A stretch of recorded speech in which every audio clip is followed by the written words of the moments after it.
자, 오늘은 59페이지 지수함수의 활용을 해보겠습니다. 자, 우리가 방금 직전까지의 내용은 보통은 뭐에 관련된 내용이 많았냐면 지수함수 그 내용 자체에 대한, 그러니까 그래프를 그린다든지 뒤쪽 부분에 최대 최소도 그래프를 그려야 나와지는 내용들이었고요. 그리고 그것들의 그래프를 통해서 뭔가 대소관계의 비교라든지 뭐 그런 것들이 등장을 했었는데, 지금은 지수함수에 뭐라고 적혀 있어? 활용이라고 적혀 있죠. 그럼 이 활용이라는 건 사실 어떤 챕터에 해당되냐면 방정식과 부등식에 해당됩니다. 그러니까 우리가 이 방정식과 부등식의 활용을 고등학교 1학년 내용으로 빗대어 보면 뭐가 있었냐면 2차 방정식과 2차 함수의 관계가 나왔었네.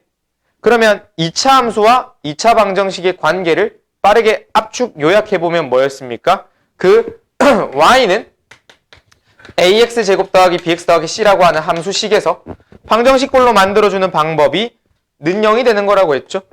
그럼 y 자리에 0을 넣는 것의 행위는 뭐 하는 행위였어? x축을 찾아주는, x절편을 찾아주는 내용이었죠. 그러다 보니까 함수와 방정식의 관계는 그 함수의 그래프에서 x축과 만나는 점이 방정식에서 근이 됩니다 라고 하면서 생각들을 전개했단 말이야. 그 대표적인 예제들이 우리가 이 ax제곱 더하기 bx 더하기 c 는 0이라고 하는 방정식의 모습으로 바뀌었을 때 뭘 할 수 있었습니까? 판별식 d를 할 수 있었죠. 근의 공식 안에서 이루어지는. 그 판별식 d가 결국 그래프를 세 가지 모양으로 만들어줄 수 있었던 게 그 x축과 만나는 점의 개수에 대한 2개, 1개, 0개. 판별식 d가 0보다 크다, 0이다, 0보다 작다. 그런 내용들이었잖아요. 그럼 이거가 별 무의미한 게 아니라 이후에 나오는 모든 내용들도 비슷할 거라는 거야. 무슨 내용으로? 만약에 이 ax제곱 더하기 bx 더하기 c가 는 0이라는 내용 말고도 는 px 더하기 q라고 연립이 됐대. 이렇게 y라고 하는 2차 함수와 y라고 하는 px 더하기 q라고 하는 함수가. 그럼 이게 단순하게 함수와 함수가 연립된 거는 그 그래프의 등호가 뭘 만들어진다? 교점의 좌표가 만들어진다고 했죠. 이 교점의 좌표가 연립의 이 x값, 근이 될 거라고 했었잖아. 그래서 얘도 마찬가지. 2차 함수에 직선이 넘어가더라도 2차 방정식이 그대로 유지되기 때문에 두 개에서 만난다면 판별식 d가 0보다 크다. 한 점에서 만나면 판별식 d가 0이 된다. 판별식 d가 0보다 작으면 안 만난다. 이런 관계, 두 함수 그래프 간의 관계들을 알 수가 있었다고. 이게 어떻게 보면 방정식에서의 내용입니다.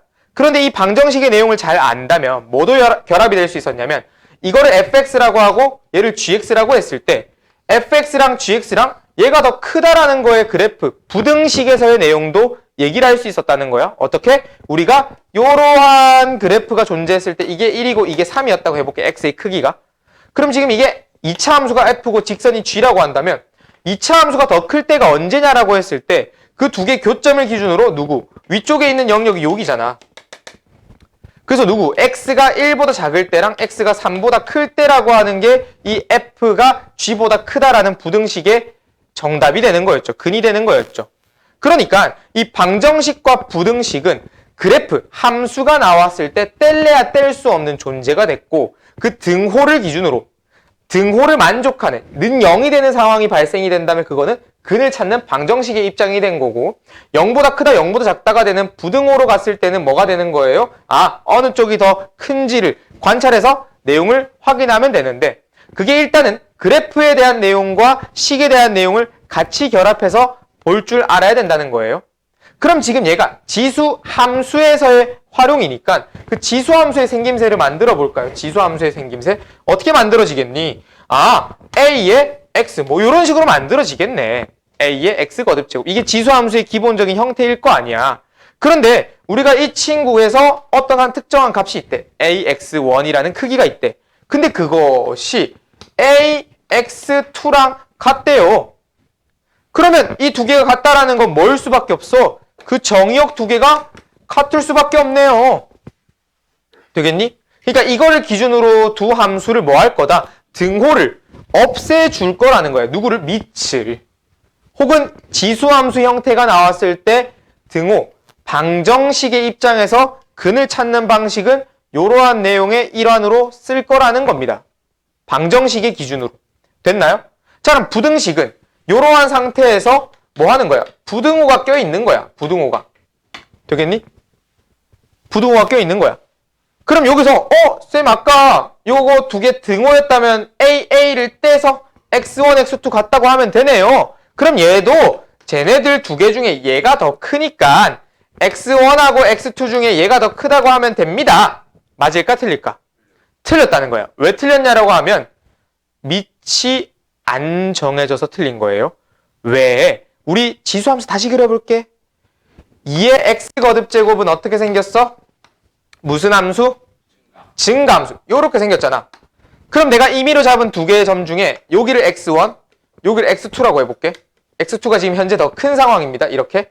그쵸? 그럼 얘가 이 점의 좌표가 누가 됐니? AX2가 됐고 이 점의 좌표가 AX1이 됐잖아. 둘 중에 누가 더 크니? X2가 더 크죠? 왜 그렇다고 합니까? 우리가 밑이 1보다 큰 것은 증가함수니까 x의 좌표가 클수록 그것에 대응하는 y의 값이 클 수밖에 없네. 그래서 우리가 이 상태에서 만약에 이걸로 가고 싶다면 이 a의 조건이 뭐였다는 거야? 1보다 컸어야 됐다는 거야.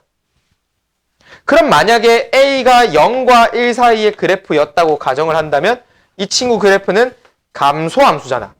그럼 x 값이 클수록 값 자체가 내려가는 상황이니까 두 개의 값 중에 얘가 더 크다라는 것은 x1이 조금 더 뭐였다? 전에 있었다는 얘기입니다. 감소하는 거니까. 되겠니? 그럼 이게 마치 내용으로 보이잖아요. 우리가 이렇게 말할 수 있어. 2분의 1에 간단하게 갈게. 세제곱과 2분의 1에 4제곱이 있어. 누가 더 큽니까? 라고 한다면 누가 더 크게 되는 거죠? 얘가 더 크게 되는 거죠? 근데 선생님 저는 이게 2분의 1 뗐으니까 이렇게 반대가 되는 이게 지금 증명이야. 근에 대한 정리인 거야. 부등호가 바뀌더라. 밑이 0과 1 사이일 때는 이 밑에 해당하는 2분의 1을 뗄 때 없애줬잖아. 없애줄 때 부등호를 반드시 바꿔줘야 된다. 내려오고 있는 상황이에요. 됐나? 괜찮나? 근데 밑이 0과 1 사이일 때 말고 이거를 3과 4라고 하는 내용에서 요 놈을 거꾸로 올라갈 줄도 알아야 돼. 내가 이 지수를 2분의 1을 붙여준다고 생각했을 때도 또한 부등호의 부호가 반대가 되는 거. 됐습니까? 감소함수라서 증가함수라서 내용을 설명할 수가 있는 겁니다. 됐나요? 그럼 이제 문제는 여러분들한테 물어보는 게 전부 방정식과 부등식에 관련된 내용밖에 안 물어볼 거라는 거야. 됐나요? 59쪽은 이렇게 정리해서 필수 예제로 가보겠습니다.